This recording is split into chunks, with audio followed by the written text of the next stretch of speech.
সুপ্রিয় দর্শক, স্বাগত জানাচ্ছি আজকের সম্পাদকীয়তে। আমি তাজওয়ার মাহমিদ। সম্প্রীতির বাংলাদেশে সাম্প্রদায়িকতাকে উস্কে দেওয়ার আলামত দেখা যাচ্ছে স্পষ্ট। বিভিন্ন মাধ্যমে বলা হচ্ছে প্রতিবেশী দেশের গণমাধ্যম এক্ষেত্রে বড় ভূমিকা পালন করছে। তাদের সঙ্গে যুক্ত হয়েছে পতিত সরকারের অনুসারীরা। শত শত বছরের অসাম্প্রদায়িক সহাবস্থানের ঐতিহ্যকে অটুট রাখতে করণীয় কি, উস্কানি থেকে বাংলাদেশকে রক্ষা করা যায় কিভাবে, প্রাসঙ্গিক বিষয় নিয়ে আজকের সম্পাদকীয় সবাই মিলে বাংলাদেশ। আর এ নিয়ে আলোচনার জন্য স্টুডিওতে উপস্থিত আছেন মাওলানা মহিউদ্দিন রব্বানী, নায়েবে আমির হেফাজতে ইসলাম, মোশাররফ আহমেদ ঠাকুর, শিক্ষক ও বিএনপি নেতা, এবং মেঘ মোল্লার বসু, ঢাকা বিশ্ববিদ্যালয় শাখার ছাত্র ইউনিয়নের সভাপতি। দর্শক, আপনারাও এই আলোচনায় অংশ নিতে পারেন। এজন্য আপনাদের ফোন করতে হবে টেলিভিশনে দেখানো নাম্বারে। এছাড়া ফেসবুকের মাধ্যমে আপনাদের মতামত পাঠাতে পারেন আমাদেরকে। আমরা আলোচনায় আসি। প্রথমেই হেফাজতে ইসলামের নায়েবে আমির, আপনাকে দিয়ে শুরু করতে চাই। পরশুদিন যে ঘটনাটি ঘটলো, চট্টগ্রামে আদালত প্রাঙ্গণে একজন আইনজীবীকে হত্যা, তারপরে অনেক জায়গা থেকে, বিশেষ করে পার্শ্ববর্তী দেশে গণমাধ্যমে দাঙ্গার জন্য অনেক ধরনের উস্কানিমূলক সংবাদ প্রকাশ হতে দেখেছি। তারপরেও খুব বলা যায় যে ম্যাচিউরিটির সঙ্গে বাংলাদেশের নাগরিক যারা আছেন, সব ধর্মের সব বর্ণে, তারা এটিকে সামাল দিয়েছেন। সামগ্রিক বিষয়টাকে আপনি কিভাবে মূল্যায়ন করেন? বিসমিল্লাহির রহমানির রহিম। আমি আমার দর্শক শ্রোতা বন্ধু এবং আমার সাথে বিজ্ঞ দুজন আলোচকবিন্দু আছেন, আলোচকদ্বয়কে ধন্যবাদ জানিয়ে বলবো, সার্বিক বিষয়ে আমার ধারণা হলো বর্তমান দেশটাকে ভিন্ন দিকে একটি ফ্যাসিস্ট অতীত সরকার ভিন্ন দিকে প্রবাহিত করার চক্রান্ত করছে। এটাই বর্তমান এই পরিস্থিতির আলোকে এটাই বোঝা যাচ্ছে। দেশ একটা শান্ত একটা পরিবেশে দেশ চলছে। এর মধ্যে হঠাৎ করে গতকাল যে একজন আইনজীবীকে অন্যায়ভাবে 2 লাখ লোকে, এ তো শত শত হাজার হাজার মানুষের সামনে এভাবে মারার, এটা তো নিশ্চয়ই এটার মধ্যে কোনো ষড়যন্ত্র চক্রান্ত আছে। অতএব এই চক্রান্ত, এটা আমরা মনে করি এটার সাথে ভারত এবং ভারতের সমর্থনকারী যে স্বৈরাচার সরকার ছিল, সেই সরকারের লোকজন এবং আমাদের দেশে একটা হিন্দু সংগঠন যার এক নেতাকে গ্রেফতার করা হয়েছে, তারা এটার সাথে জড়িত মনে হয় আমাদের। তাই আমরা মনে করি অবিলম্বে এটা সুষ্ঠু তদন্ত করে ন্যায় বিচারের জন্য যে দোষী তাকে কোর্টের হস্তান্তর করা হোক এবং উপযুক্ত বিচারের মাধ্যমে দেশের শান্তি শৃঙ্খলা ফিরে আনার জন্য বর্তমান অন্তর্বর্তীকালীন সরকারের প্রতি আহ্বান জানাচ্ছি। ধন্যবাদ। আমরা একটু বিএনপি নেতা মোশাররফ আহমেদ ঠাকুরের কাছে আসতে চাই যে আজকে আপনাদের মহাসচিব বলেছেন যে ভারতের কয়েকটি গণমাধ্যম থেকে তাকে ফোন করা হয়েছে এবং ইসকন বিষয়ে কী সিদ্ধান্ত নেওয়া হবে সেটি বিষয়ে জানতে, এবং তিনি বলছেন যে এই বিষয়টি সম্পূর্ণ উদ্দেশ্য প্রণোদিত, একটা অবস্থা সৃষ্টি করতে চায় কোনো একটি মহল। কি অবস্থা সৃষ্টি করতে চায়? আপনাদের কি আশঙ্কা আসলে? ধন্যবাদ আপনাকে, আপনার দর্শক শ্রোতা, অপর দিব্য আলোচক সবাইকে শুভেচ্ছা। আপনি দেখুন যে মহাসচিব আমার মনে হয় যথার্থই বলেছেন, যেটা যে আপনি দেখবেন যে এখানে এই স্বৈরাচারের পতনের পর ডাকাত লীগের আবির্ভাব হয় প্রথম, তারপর দেখবেন আনসার লীগের আবির্ভাব হয়, এবং বিভিন্ন লীগ হয়ে বিগত কয়েকদিন রিক্সা লীগ দেখলেন, এবং সর্বশেষ ইসকন লীগ। এটা বিভিন্নভাবে স্বৈরাচারের যে বিভিন্ন এজেন্টরা, এরা বিভিন্নভাবে ফিরে আসতে চাচ্ছে এখানে। তো এটা আমার মনে হয় যে বাংলাদেশ আবহমান কাল থেকে বাংলাদেশ সাম্প্রদায়িক সম্প্রীতি এবং পূর্ব বাংলার মানুষরা, পূর্ব বাংলায় কখনোই সাম্প্রদায়িক দাঙ্গার কোনো পাওয়া যায় না, ঘটনা পাওয়া যায় না, যেটা ওয়েস্ট বেঙ্গল বা বিহার বা অন্যান্য জায়গায় যেটা হয়েছে। তো এখানে ইভেন বাবরি মসজিদের যে ঘটনাটা, নোয়াখালীর দাঙ্গা হয়েছিল মনে হয়, নোয়াখালীর দাঙ্গা, এটা খুবই কম, খুবই কম। এটা অন্যান্য বিহার টিহারের যে অবস্থা হয়েছে সেটা আবার অন্য আলোচনা চলে যাবে। তো সেইখানে নোয়াখালীকে ফোকাস আনা চেষ্টা করা হচ্ছে। ঠিক এখন যেমন Republic Bangla, India Republic Bangla যেভাবে এখানে চিৎকার করে করে বলতেছে যে আজকে আমি দুপুরবেলা দেখলাম শুভেন্দু, বিজেপির পশ্চিমবাংলার শুভেন্দু বাবু, তিনি বলছেন যে বাংলাদেশে নাকি এদের মন্দিরে মন্দিরে লুটপাট চলতেছে। গত বছর তো লুটপাট চলতেছে বললেন যে উমুক মন্দিরে 23 সালে একটা চুরি হয়েছিল। তো এগুলি আমার মনে হয় যে এটা ধূপে টিকবে না। বাংলাদেশ সাম্প্রদায়িকতা মুক্ত একটি দেশ, সাম্প্রদায়িক সম্প্রীতির স্বদেশ। এবং আমার মনে হয় এখানে আপনি দেখবেন যে হিন্দুদের আমাদের 2003, 4, 5 এই সময়ে 3টা দুর্গাপূজা গেছে রোজার সময়, অথচ কোনো একটি ঠুস শব্দ হয় নাই, একটা ঝামেলা হয় নাই। তো সেই ক্ষেত্রে এইরকম একটা অবস্থায় যে বাংলাদেশের যে আবহমান কাল থেকে বাংলাদেশের যে সাম্প্রদায়িক সম্প্রীতির যে সংস্কৃতিটা আছে, এটা আমরা সমুন্নত রাখতে পারবো শত উস্কানির মুখেও। আর একটা জিনিস আমি আজকে বলি, আমার নজরে আসছে যে আমাদের প্রধান উপদেষ্টার প্রেস সচিবের বক্তব্য অত্যন্ত বাড়াবাড়ি। কোনো রাজনৈতিক দল আরেকটি রাজনৈতিক দলকে নিষিদ্ধ করার ক্ষমতা রাখে না। একটি রাজনৈতিক দল বা যে কোনো সংগঠনকে নিষিদ্ধ করবেন সরকার, এক নম্বর হচ্ছে সরকার তার নির্বাহী আদেশে, 2 পারেন কোর্ট, রাজনৈতিক দলের কথা বলছেন, যে কোনো রাজনৈতিক দলই হোক। আরেকটি পারে কে? কোর্ট আদালত নির্দেশ দিতে পারে। তো সেই ক্ষেত্রে আমাদের কি বলে প্রেস সচিব উনি বলছেন যে উমুককে নিষিদ্ধ করার প্রশ্নে বিএনপি একমত না।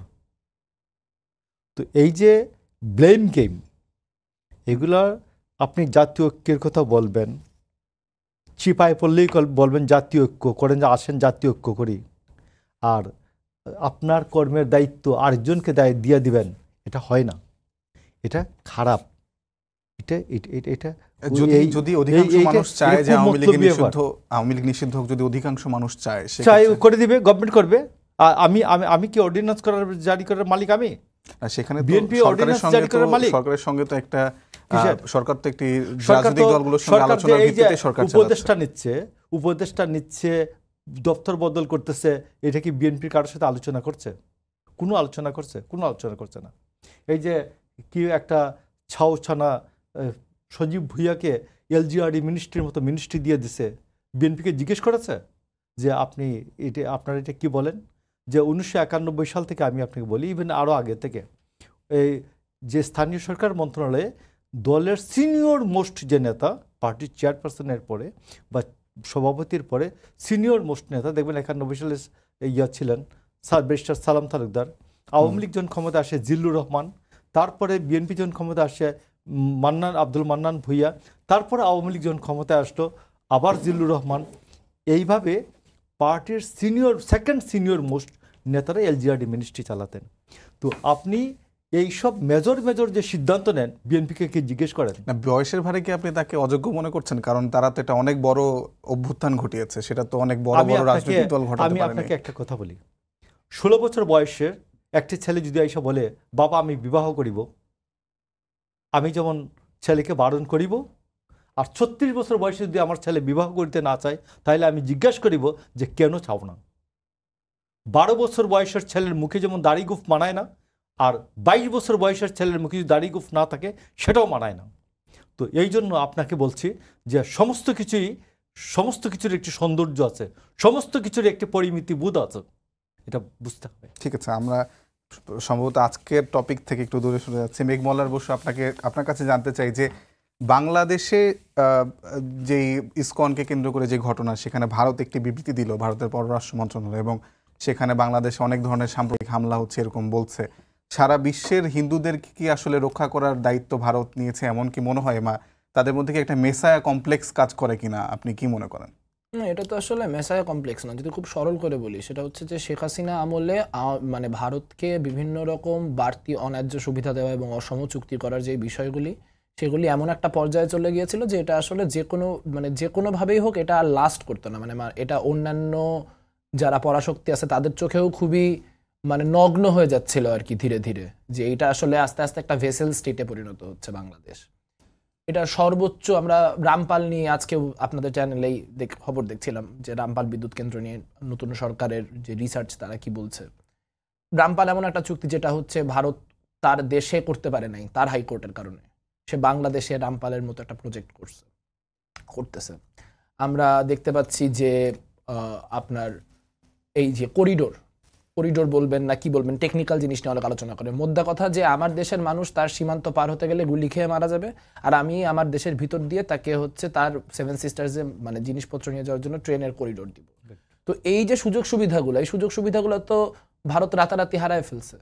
এখন ভারত চায় বাংলাদেশে ইনফ্লুয়েন্স তৈরি করতে, তো সেই ইনফ্লুয়েন্স তৈরি করার জন্য তার হাতে সব থেকে যেই স্ট্রং কার্ডটা সেটা হচ্ছে এখানকার মানে রিলিজিয়াস যে মাইনরিটি, মূলত হিন্দুরা, সেই হিন্দুদেরকে মানে কোনোভাবে যদি তাদের কাস্টোডিয়ান হিসেবে আবির্ভূত হওয়া যায় তাহলে সেটা অনেক লাভ। আমার মনে হয় যে এটা আসলে আমরা ভারত নিয়ে কথা বললে কথাটা আরো অনেক বেশি মানে কি বলবো মধ্যে একটু ব্যবচ্ছেদ করে ভাবা দরকার, যে এটা পার্টিকুলারলি বিজেপির কি পরিমাণ লাভ গত 3-4 মাসে করেছে। আমরা দেখেছি ইভেন মহারাষ্ট্রের নির্বাচনে, ঝাড়খণ্ডের নির্বাচনে, এইসব জায়গায় বাংলাদেশের ধর্মীয় সংখ্যালঘুদের পরিস্থিতি বা হাল সেটা একটা নির্বাচনী ইস্যু হয়ে উঠছে। এবং শুভেন্দু অধিকারীর কথা ভাই বলছিলেন, সেখানেও তো আসলে বিষয়টা একই, যে শুভেন্দু অধিকারী কে? শুভেন্দু অধিকারী না ভারতীয় মানে কেন্দ্রীয় সরকারের কেউ, না রাজ্য সরকারের কেউ, তিনি একজন বিরোধী দলীয় নেতা। তো তিনি যে হুঙ্কার দিচ্ছেন যে বর্ডার বন্ধ হয়ে যাবে, অমুক হবে তমুক হবে, এটা হচ্ছে সে জাস্ট তার নির্বাচনী জায়গাটা প্রস্তুত করতেছেন, যে পশ্চিমবঙ্গে তিনি হিন্দুদেরকে বুঝাবেন যে দেখো মুসলিমরা কন্ট্রোলে থাকলে কি কি হয় ইত্যাদি ইত্যাদি, সেই ফিয়ার তৈরি করার চেষ্টা করতেছেন। তো এইটা আসলে আমার মনে হয় যে এখানে মুশকিলটা হচ্ছে যে এগুলার নানান ঐতিহাসিক জটিলতা আছে, কিন্তু আমি বিশ্বাসী যে আসলে এই খেলাটা ধীরে ধীরে বাংলাদেশের সব মানুষই ধর্মবর্ণ নির্বিশেষে বুঝতে শুরু করেছে, এবং অনেক অনেক জাল অতীতে বিস্তার করে রাখা গিয়েছিল যেগুলো সম্ভবত সামনের দিনে আর কার্যকর থাকবে না। এই প্রেক্ষিতে বাংলাদেশও একটি পাল্টা বিবৃতি দিয়েছে, এবং সেটাও খুব কড়া ভাষায়, এবং এর আগেও যখন দুর্গাপূজার সময় ভারত একটি বিবৃতি দিয়েছিল সেটারও একটা পাল্টা বিবৃতি দিয়েছে। আমরা জানি যে স্বর্ণা দাস নামে একজন কিশোরী, 13 বছরের কিশোরী, তিনি যখন বিএসএফ এর হাতে গুলিতে নিহত হলেন, তারপরেও বাংলাদেশের কড়া বিবৃতি দিয়েছে। বাংলাদেশের কি পররাষ্ট্রনীতিতে একটা অ্যাপ্রোচগত মানে একটা নমনীয়তা বা একটা নতজানু ভাব ছিল বিগত সরকারের আমলে, যেটি এখন পরিবর্তন হয়েছে মনে হয় আপনার? এটা তো কিছুটা হয়েছেই, মানে এটা মানে অন্তত পক্ষে মানে এই বিবৃতির প্রশ্নে বা হচ্ছে অফিসিয়াল বক্তব্য কি হচ্ছে সেটা তো একটা গুণগত পরিবর্তন খুব স্পষ্টতই বোঝা যায়, স্পেশালি ভারত প্রশ্নে।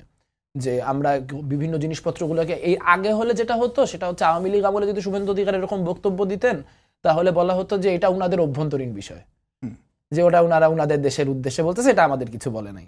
তো সেটা যে হচ্ছে না, আমরা যে অ্যাড্রেস করছি, এটা খুব খুব ইতিবাচক বিষয়। এবং তার চেয়েও আসলে অনেক বড় ইতিবাচক বিষয় যেটা যদি আপনি জিজ্ঞেস করেন নাই, মানে এটা আমি আলাদা করে বলে রাখা প্রয়োজন মনে করছি, সেটা হচ্ছে যে আমরা যেদিন চট্টগ্রামে পুরো ঘটনাটা ঘটলো সেদিন সন্ধ্যা পর্যন্ত, ইভেন রাত পর্যন্ত সত্যি খুব ভয়ে ছিলাম মানে যে এখন যদি খুব অল্প কিছু মানুষও দুই সম্প্রদায়ের মানে জাস্ট কোনো একটা উস্কানির বলে, কোনো একটা কিছুর বলে, কোনো একটা জায়গায় এরকম কোনো একটা খুনাখুনির ঘটনা বা কিছু হয়ে যায়, তাহলে পরিস্থিতিটা কোথায় দাঁড়াবে? কারণ প্রচণ্ড পরিমাণে একটা ইন্টেন্স সিচুয়েশন ছিল। কিন্তু সেটা কিন্তু থ্যাঙ্কফুলি অনেকখানি কেটে গেছে, এবং মানুষ আসলেই দায়িত্বশীলতার পরিচয় দিচ্ছে। সেখানে মানে একদম আমাদের আলেম সমাজ হোক, সেখানে সাধারণ মুসলিম, সাধারণ হিন্দু তারা হোক, মানে সামাজিক যোগাযোগ মাধ্যমে যেরকম মনে হচ্ছিল যে দাঙ্গা লেগেই যাবে, বাস্তবে কিন্তু মানুষ দায়িত্বশীলতার পরিচয় দিয়েছেন। এবং সেই কারণে আসলে কিন্তু ভারতের যা আকাঙ্ক্ষা ছিল সেই আকাঙ্ক্ষা কিন্তু এই দফায় এই বিষয়টা কি ভারতের আকাঙ্ক্ষা কি আসলে মানে মুসলিম হিন্দু ধর্ম নির্বিশেষে, ধর্মবর্ণ নির্বিশেষে সবার কাছে পরিষ্কার বলে আপনার মনে হয়? না, এখানে আসলে নানান রকম জটিলতা আছে। তার কারণ হচ্ছে যে এইখানে মানে নানান রকম কি বলবো, এখানে দুটো বয়ান আছে। এই দুটো বয়ানই আমার কাছে মনে হয় যে কেন আসলে হিন্দু কমিউনিটির ভিতরে এক ধরনের একটা পোলারাইজেশন বা মেরুকরণ সৃষ্টি হয়েছে। একদিকে একটা বয়ান আছে যে 5ই আগস্টের পর হিন্দুদের সাথে কিছুই হয় নাই, সবটাই বানোয়াট, বা সবটাই, অনেক জায়গায় এরকম ন্যারেটিভ আছে যে হচ্ছে হিন্দুরা করে হিন্দুদের দোষ দিচ্ছে। আর একদিকে ন্যারেটিভটা হচ্ছে যে হায় হায় হিন্দু গণহত্যা হয়ে গেল।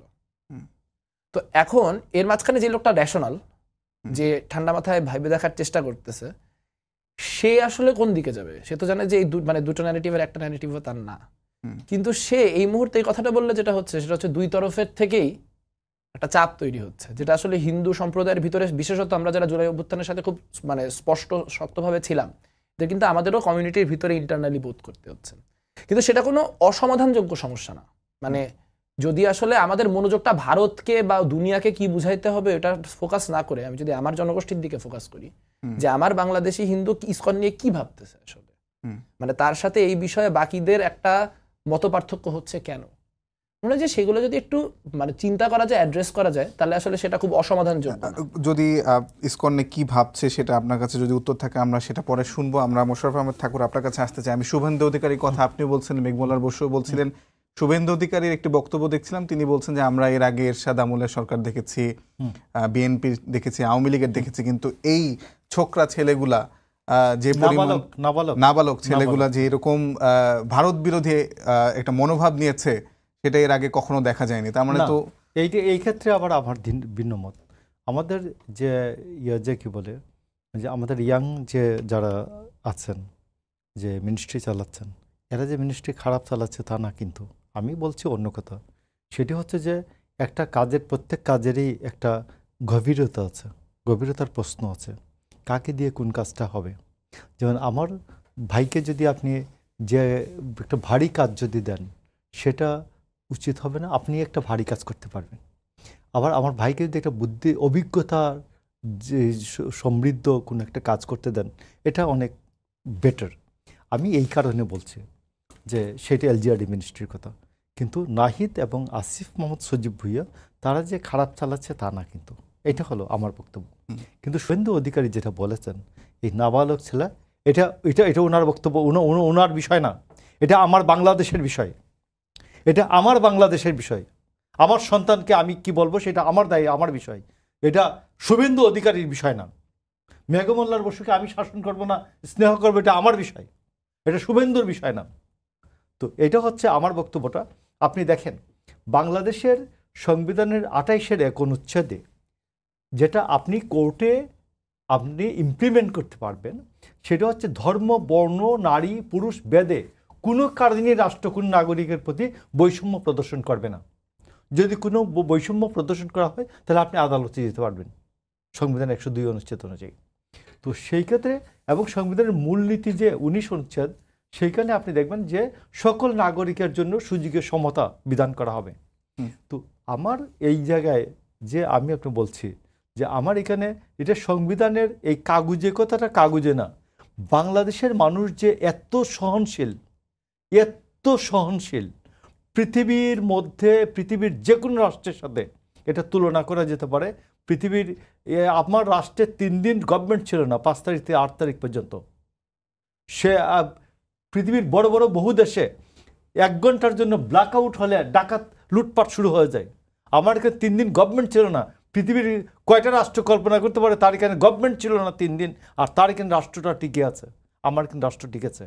তো সেই ক্ষেত্রে আমার দেশের মানুষ চট্টগ্রামে সাইফুল ইসলাম আলিফকে হত্যার পরে মেঘমোল্লার বসু যেটা বলেছে যে সাইফুল ইসলাম আলিফকে হত্যার পর যে প্রকাশ্য যে ঘটনাটি ঘটেছে, আমরা যে কোনো সচেতন নাগরিক আমরা খুব ভয়ে ছিলাম, আতঙ্কে ছিলাম যে কেউ যদি নেমে পড়ে, যে পরিমাণ দায়িত্বশীলতার পরিচয় দিয়েছে আমাদের নাগরিক সমাজ, আমাদের বৃহত্তর জনগোষ্ঠী, মুসলিম জনগোষ্ঠী, এটা তো পৃথিবীর ইতিহাসে বিরল একটা। এটা আপনি চিন্তা করুন তো, এটা যদি কর্ণাটকে ঘটতো, এটা যদি অন্যান্য মহারাষ্ট্রে ঘটতো, এটা যদি রাজস্থানে ঘটতো, এইরকম একটা হিন্দু অ্যাডভোকেটকে মেরে ফেলতো মুসলমানরা কেউ, তাহলে কি হইতো? তো এই জন্য আমি বলছি বাংলাদেশের মানুষকে একেবারেই হাত তুলে স্যালুট দেওয়া উচিত যে বাংলাদেশের মানুষের যে সহিষ্ণুতা, সহনশীলতা, সাম্প্রদায়িক সম্প্রীতির যে দৃষ্টান্ত, এটা পৃথিবীর ইতিহাসে অনন্য হয়ে থাকবে। জি, ধন্যবাদ। আমরা হেফাজত ইসলামের নায়েবে আমিরের কাছে আসতে চাই, মাওলানা মহিউদ্দিন রব্বানী। বাংলাদেশের মানুষের মধ্যে যে সাম্প্রদায়িক সম্প্রীতি স্যালুট দেওয়ার মতো, এই সাম্প্রদায়িক সম্প্রীতির মাঝেও আমরা দেখছি যে কিছু কিছু জায়গায়, বিশেষ করে সামাজিক যোগাযোগ মাধ্যমে অপপ্রচার কিছু জায়গা থেকে আসছে। এটা ধারণা করা হচ্ছে যে যারা পতিত ফ্যাসিস্ট সরকার তাদের কাছ থেকে আসছে। এই বিষয়টাকে আসলে রক্ষার জন্য আলেম সমাজ কি করতে পারে? সাম্প্রদায়িক উস্কানি দেওয়ার যে বিষয়টা, সেখান থেকে আসলে মানুষের মধ্যে একটা যোগসূত্র তৈরি করার জন্য যারা এই অপচেষ্টা করছে, অপচেষ্টার জন্য আমাদের দল মত নির্বিশেষে যেরকম মির্জা ফখরুল ইসলাম সাহেব গতকাল তিনি আহ্বান করেছেন যে এখন জাতীয় ঐক্যর প্রয়োজন। আমরাও মনে করি দেশ জাতি এবং দেশের স্বাধীনতা সার্বভৌমত্ব এবং দেশের স্বার্থ রক্ষার জন্য ঐক্যবদ্ধভাবে সকলকে এগিয়ে আসতে হবে এবং যারা দেশের বিরুদ্ধে চক্রান্ত করছে তাদেরকে চিহ্নিত করতে হবে। এবং আমাদের দুঃখ লাগে আজও এই পেতি সরকার, এই স্বৈরাচার সরকারের দোসরা আজও এই দেশে যারা অন্যায় করেছে, জুলুম করেছে, হত্যা করেছে, গুম করেছে, খুন করেছে, আজ পর্যন্ত কয়টা গুম হয়েছে এটার হিসাব এখনো আমরা পাইনি। কয়টা আয়নাঘর আমাদের দেশে আছে আজও আমরা এটা নির্ণয় করতে পারিনি। এই পর্যন্ত 16-17 বছরে কতজন হত্যা নিহত হয়েছেন, খুন হয়েছেন, হয়েছে, হত্যা হয়েছে, মামলা হয়েছে, এটার পরিসংখ্যান এই বর্তমান অন্তর্বর্তীকালীন সরকারকে দিতে হবে। কারণ এই সরকার অনেক রক্তের, এই যুবক, আমাদের ছেলেরা, যুবকেরা, ছাত্ররা, দেশ জাতি সকলের, সব দল বল নির্বিশেষে সকলে এই স্বৈরাচার, এই জালেমকে, এই বৈষম্য, এই বেইনসাফকারী জালেমকে, বৈষম্য মানে জুলুম, অন্যায়, এই অন্যায়কারী বৈষম্য পোষণকারী এই সরকারকে আপনার সকল সেক্টরে দলীয়করণ এমন অবস্থায় করেছে, কোনো একটা সেক্টর পাবেন না যে দলীয়করণ করে। তাই এই সবগুলো চিহ্নিত করে সবগুলা যারা দোষী তাদেরকে অবিলম্বে আপনার গ্রেপ্তার করতে হবে। গ্রেপ্তার করে দেশের মধ্যে, দেশের আইন শৃঙ্খলা যে বলছে অবনতির কথা বলছে, আমাদের সংখ্যালঘুর কোথায় কোন সংখ্যালঘুর বাড়িতে হামলা হয়েছে আপনি দেখান। আমরা এই সংখ্যালঘুর মন্দির পহরা দিয়েছি, আমি নিজে গিয়েছি, আমি সরাসরি মন্দিরে, সাভার মন্দিরে গিয়েছি এবং তাদেরকে জিজ্ঞাসা করেছি যে আপনাদের মন্দিরে কোনো হামলা হয়েছে?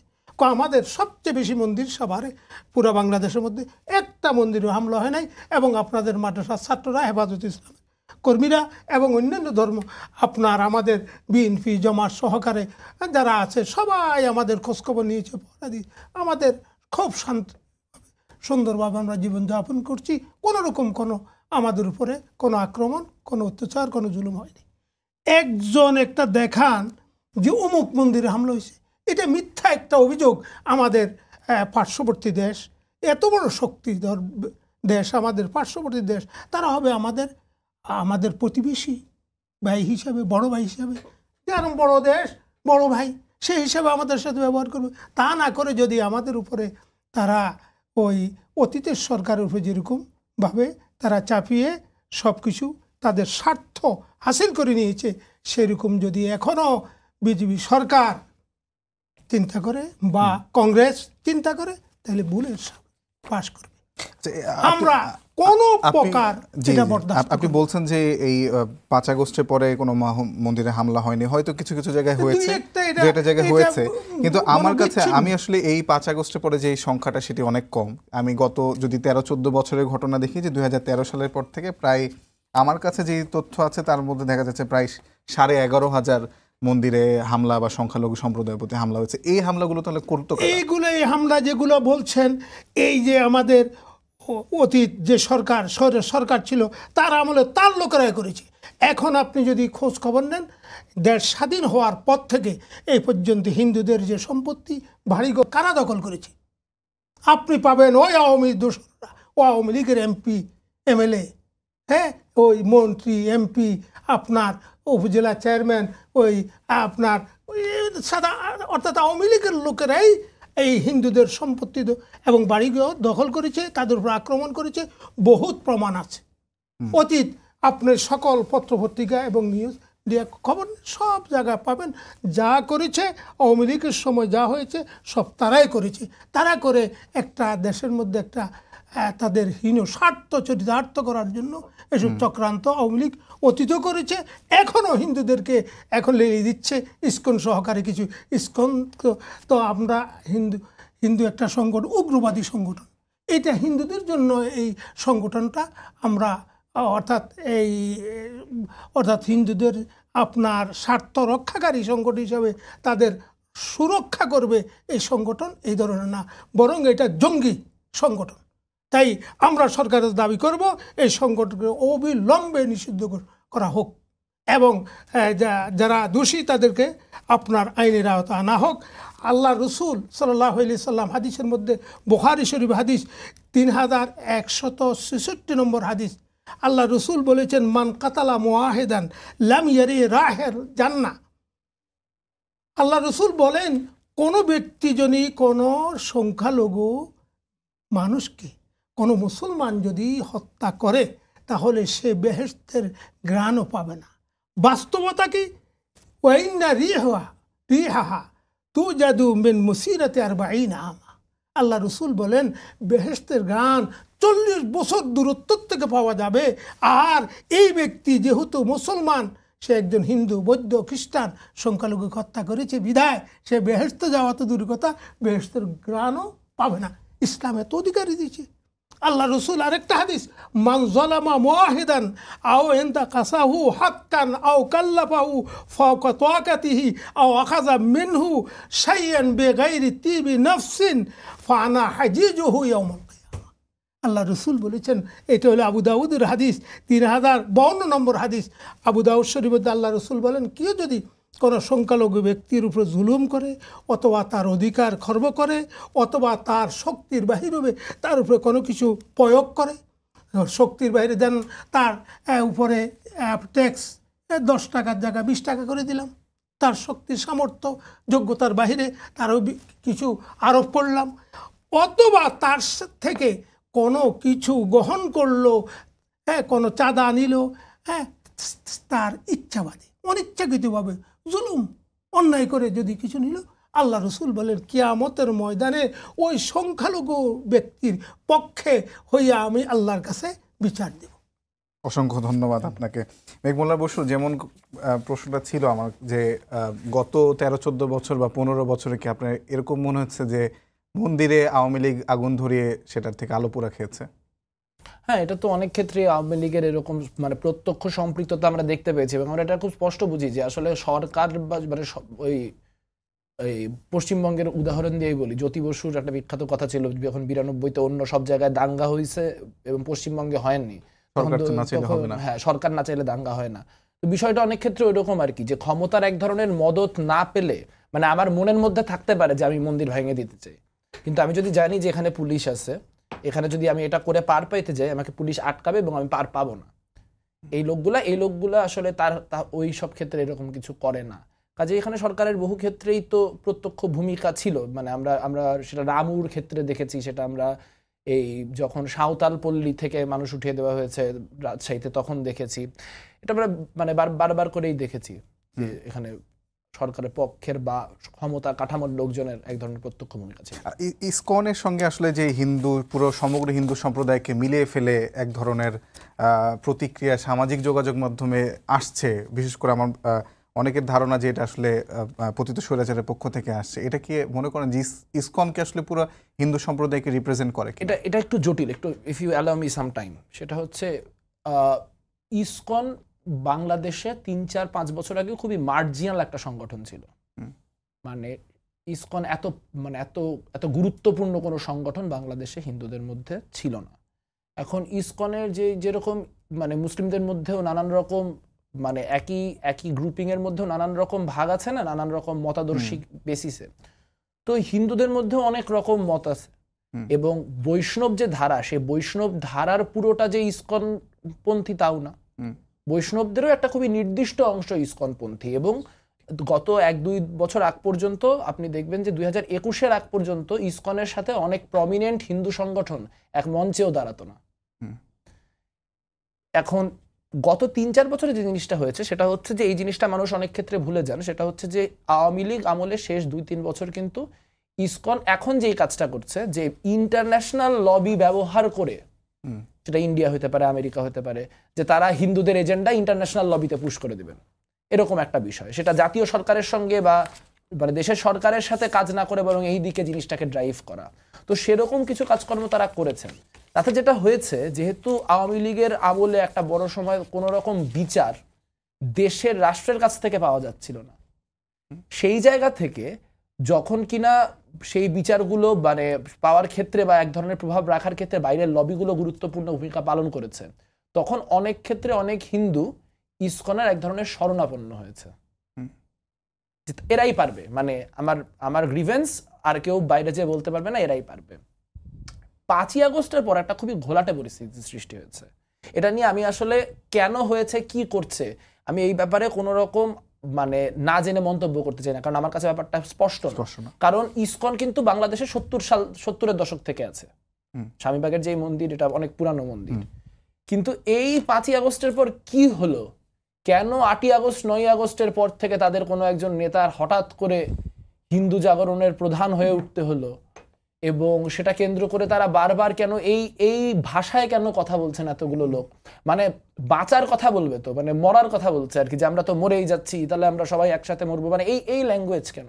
মানে আমরা তো কোনো যুদ্ধ পরিস্থিতিতে নাই, কেউ তো বলে নাই যে হিন্দুদের মারতে হবে বা হিন্দুদের উপর অত্যাচার করতে হবে। স্থানীয় পর্যায়ে যা হচ্ছে, সেই স্থানীয় পর্যায়ের যে সমস্যাগুলো, সেই সমস্যাগুলো সমাধান করার জন্য আসলে আমার রাষ্ট্র আছে, আমার সরকার আছে। স্থানীয় পর্যায়ের সমস্যাগুলো কি আসলে সবগুলো সাম্প্রদায়িক নাকি রাজনৈতিক? এখানে এইটা আরেকটা মুশকিল, মানে মানে এটা একটা ট্র্যাপ। এই আলোচনাটা কেন বলতেছি, যে মনে করেন আমার উপরে, আমি এখানে আসি, আপনার প্রোগ্রাম থেকে আমি বাইর হলাম, আমার উপরে কেউ একটা আঘাত করলো। এবার এর অনেকগুলো ব্যাখ্যা হতে পারে। একটা হতে পারে যে আমি হিন্দু দেখে আমাকে মারছে, একটা হতে পারে আমি বামপন্থী দেখে আমাকে মারছে, একটা হতে পারে যে আমার সাথে ওর পার্সোনাল ঝামেলা ছিল দেখে মারছে। কিন্তু যদি আমি ওই কোয়েশ্চেনটাতে ফিক্সিয়েট করি যে আচ্ছা কেন মারলো আমাকে, তখন যেটা হয় যে অ্যাগ্রিভড, এটা যদি রাজনৈতিক হামলাও হয়, অনেক ক্ষেত্রে এরকম হচ্ছে যে কোনো কিছুই না, সে রাজনীতিও না, কোনো কিছুই না, এমনি সাধারণ হিন্দু, তাকে ক্ষমতাহীন, যে ক্ষমতায়িত, সে মারছে। এটা হিন্দু মুসলিম দেখে মারছে না।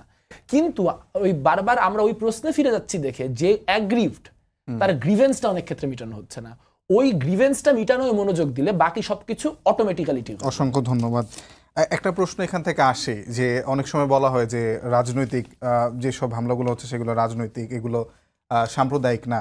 একটা প্রশ্ন কিন্তু এখানে আসে যে বিএনপি এত শক্তিশালী একটা দল, কিন্তু Hindu is equal to Awami League, বা হিন্দুদের একটা মানে আওয়ামী লীগ একটা ভোট ব্যাংক আসলে হিন্দু জনগোষ্ঠীর উপর নির্ভর করে। এই বিষয়টা কেন, মানে আস্থা কি আসলে অর্জন করতে বিএনপি কিছুটা হয়েছে কিনা, এবং এখন সামনের দিনে কি আপনারা সেটা পাচ্ছেন কিনা? ধন্যবাদ আপনাকে এই কোশ্চেনটা করার জন্য।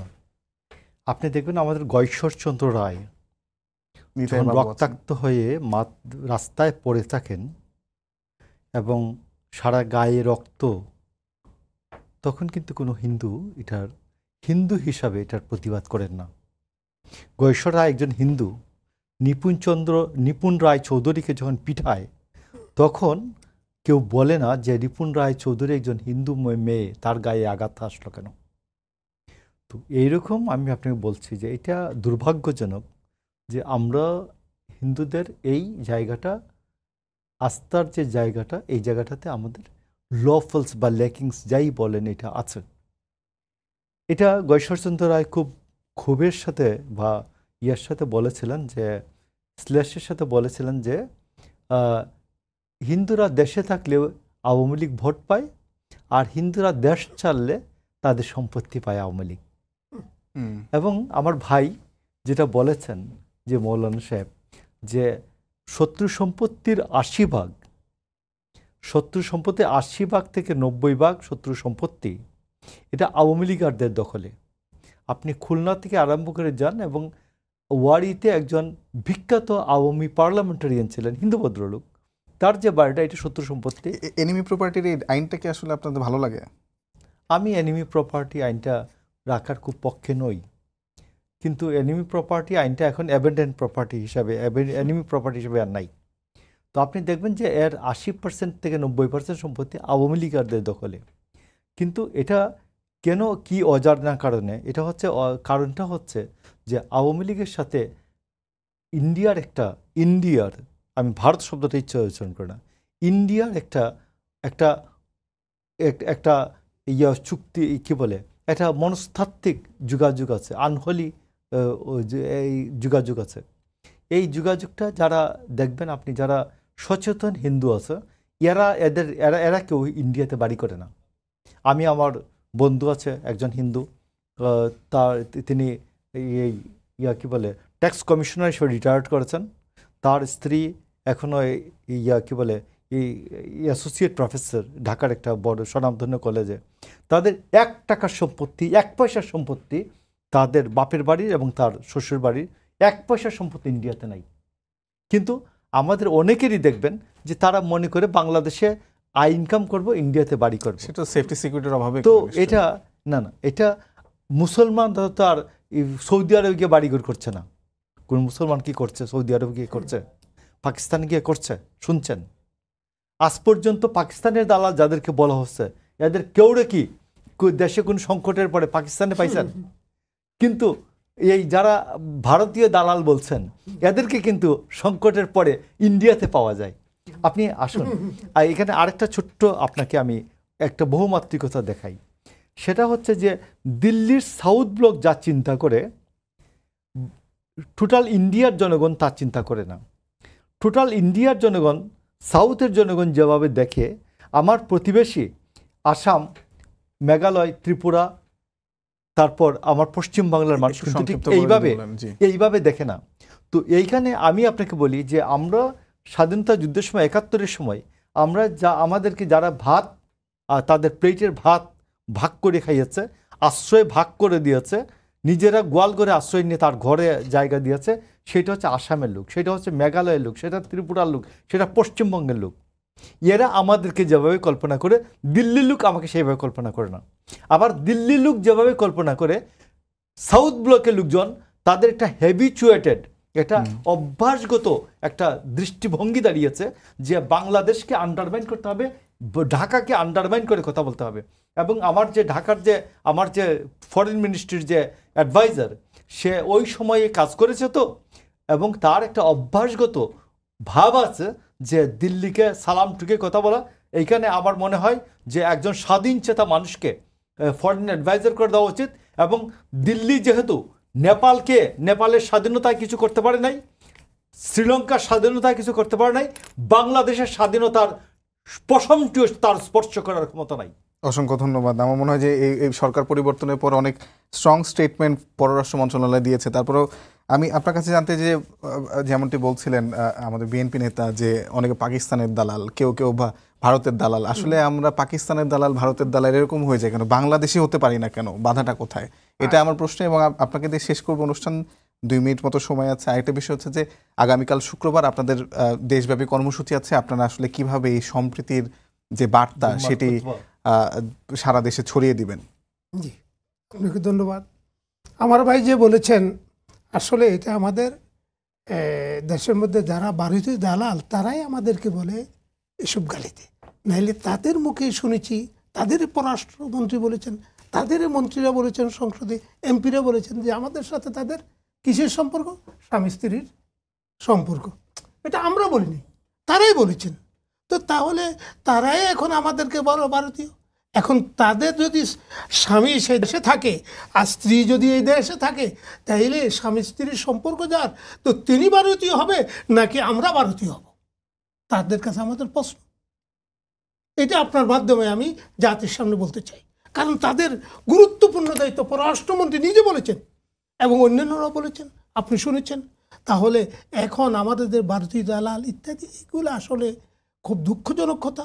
আমাদের এই দেশ আমাদের, আমরা এই দেশের নাগরিক, আমরা কেউ ভারতীয় না আর কেউ পাকিস্তানীয় না। আমাদের দেশ স্বাধীন সার্বভৌম দেশ। তাই আমরা আশা করি আমাদের এই প্রতি সরকার, এই সরকারের পরে যে নতুন অন্তর্বর্তীকালীন সরকার আসছে, তাদের কাছে আমাদের দাবি 1 নম্বর, এই 5 মে 13 সালে যে রাত্রের অন্ধকারে আমাদেরকে যে গণহত্যা করেছে, লক্ষ লক্ষ গুলি করেছে, এই হত্যার বিচার। 21 সালে আমাদের 19 জন আমাদের নেতাকর্মীকে হত্যা করেছে, এটার বিচার। এবং এই পর্যন্ত যতগুলো হত্যাকাণ্ড হয়েছে দেশে, সবগুলোর বিচার চাই। এবং আগামীকাল আমরা জুমার নামাজের পর বাইতুল মোকাররম উত্তর গেট থেকে হেফাজত ইসলাম বাংলাদেশের ঢাকা মহানগরের পক্ষ থেকে বিক্ষোভ সমাবেশ হবে। ইনশাল্লাহ সেখানে দেখবেন আমরা দেশের মধ্যে শান্তি চাই, আমরা অন্যায় জুলুম, বিক্ষোভ সমাবেশে অত্যাচার কিছু সম্প্রীতি চাই না। কিভাবে বলবেন প্লিজ 10 সেকেন্ডে। আমরা আমাদের ইসলাম হলো সম্প্রীতি ধর্ম। ইসলামের মধ্যে রাসূলুল্লাহ সাল্লাল্লাহু আলাইহি সাল্লাম যে মক্কা বিজয়ের পরে কি বলেছিল, লা তাসরিবা আলাইকুমুল ইয়াউম, যে সারা জীবন তাদের থেকে কষ্ট হয়েছে, রাসূল বলেছেন অসংখ্য তোমাদের ধন্যবাদ। সাধারণ ক্ষমা। তাই আমরা মনে করি এদের সাম্প্রদায়িক সম্প্রীতি বহাল অসংখ্য আছে ধন্যবাদ এবং আপনাকে। থাকবে ইনশাআল্লাহ। সবাইকে ধন্যবাদ জানিয়ে শেষ করছি আজকের সম্পাদকীয়। আগামীকাল আবারও দেখা হবে রাত 10টায়। দেখার আমন্ত্রণ রইল। শুভরাত্রি।